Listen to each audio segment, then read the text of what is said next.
नमस्कार. I am doctor Gayatri Pandit. Welcome to my channel learning with Gayatri.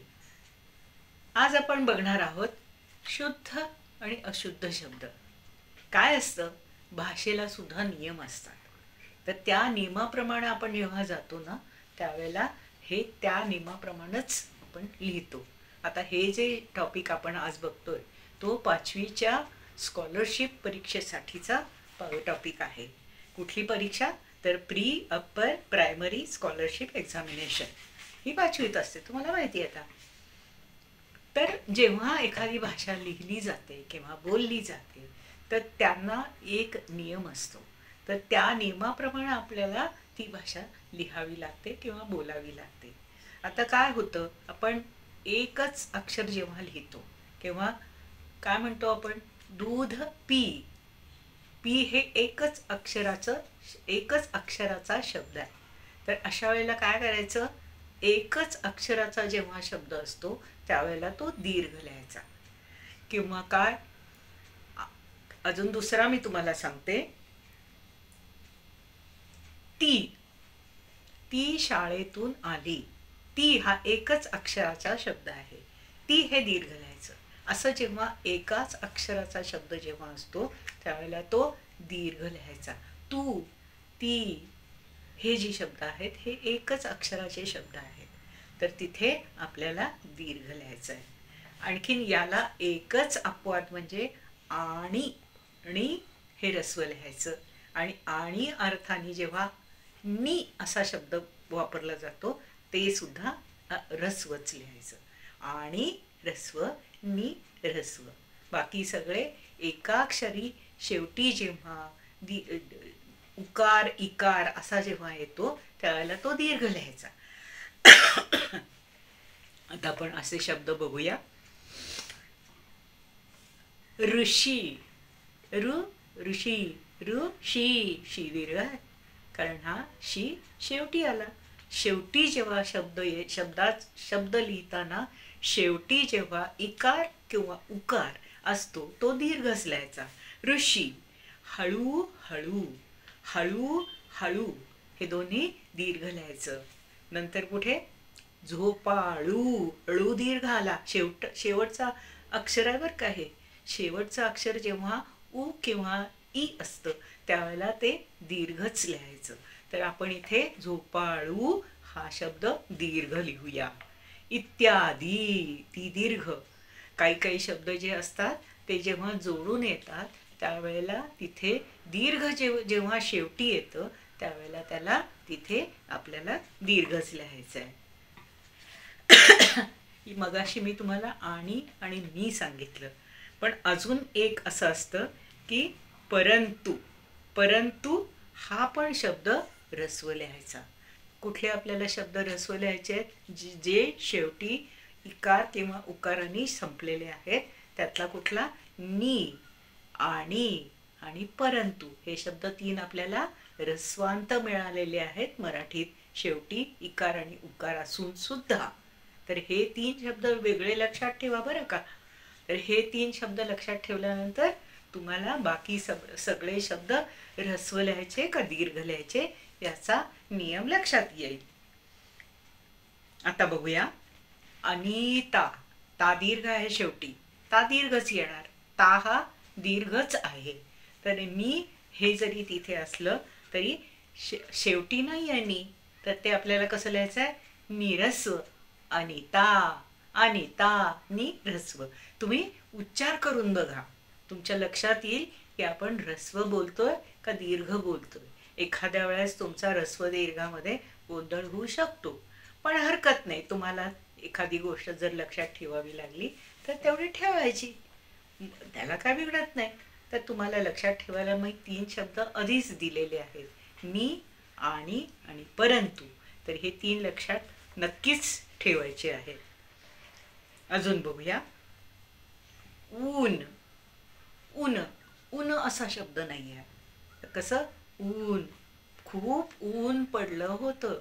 सूर्याचं ऊन फार जास्ती होतं, फार गरम होतं. आता इथे काय झालं? ऊन हा शब्द दीर्घ आला. आपण उच्चार करून बघायचा. ऊन. ऊन. उन. काय आहे ऊन. आता अजून एक सांगते.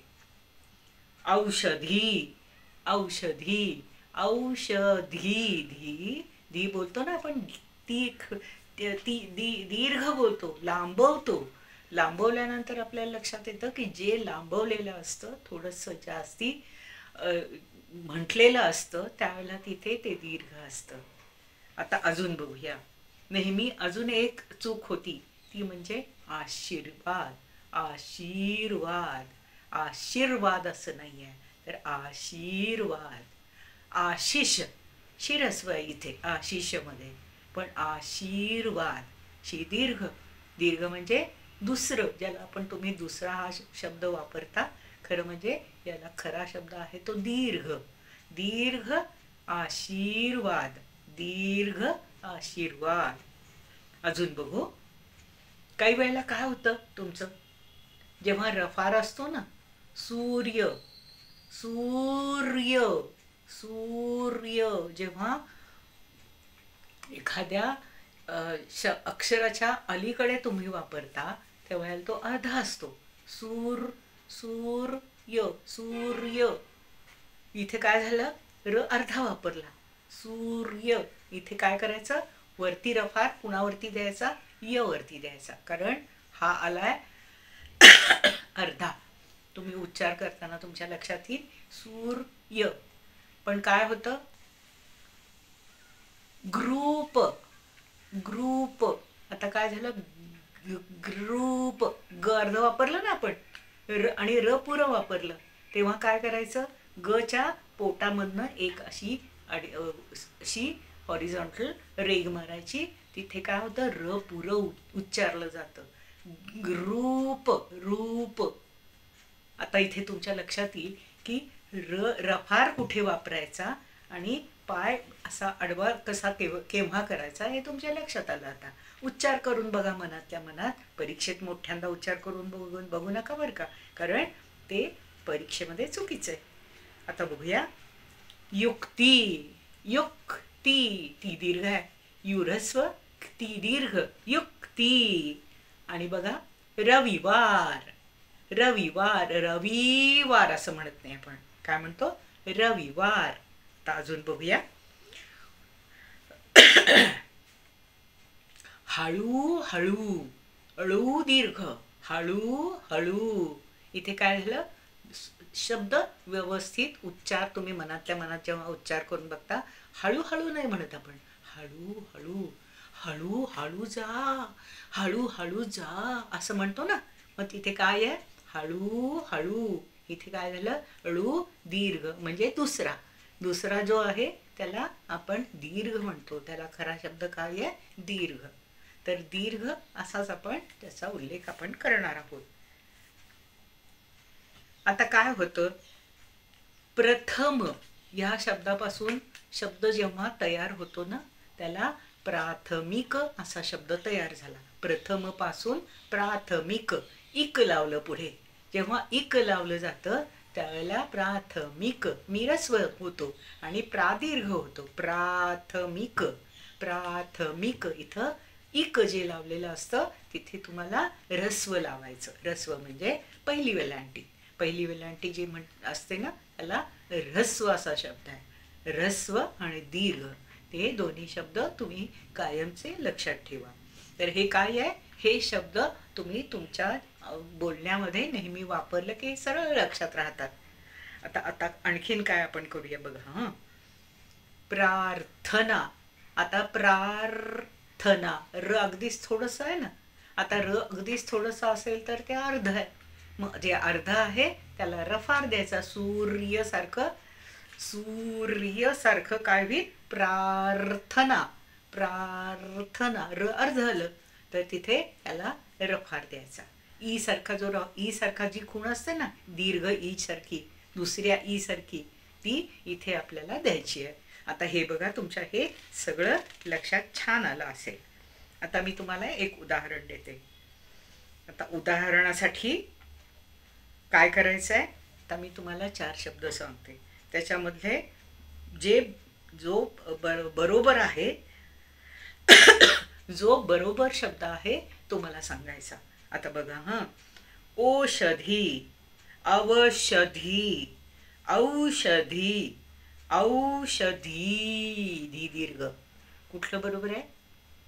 औषधी. शेवटी इकार आला ना, इकार शेवटी आला की त्याचं कसं कसं होतं? दीर्घ होतं. दीर्घ म्हणजे दुसरी वेलांटी. दीर्घ होतं ते. कसं होतं? औषधी, औषधी. अजूनही तुम्हाला उदाहरण हवी असतील तर मी अजून सांगते तुम्हाला. तर इथे काय होईल? आता ह्यातला मला अशुद्ध शब्द सांगा बरं. सणांचा अस सणांचा असतो महिना श्रावण. आता महिना होतं का? नाही. तर इथला अशुद्ध शब्द कुठला आहे? महिना. ही दीर्घ लिहिलाय. तुम्ही काय करायचं?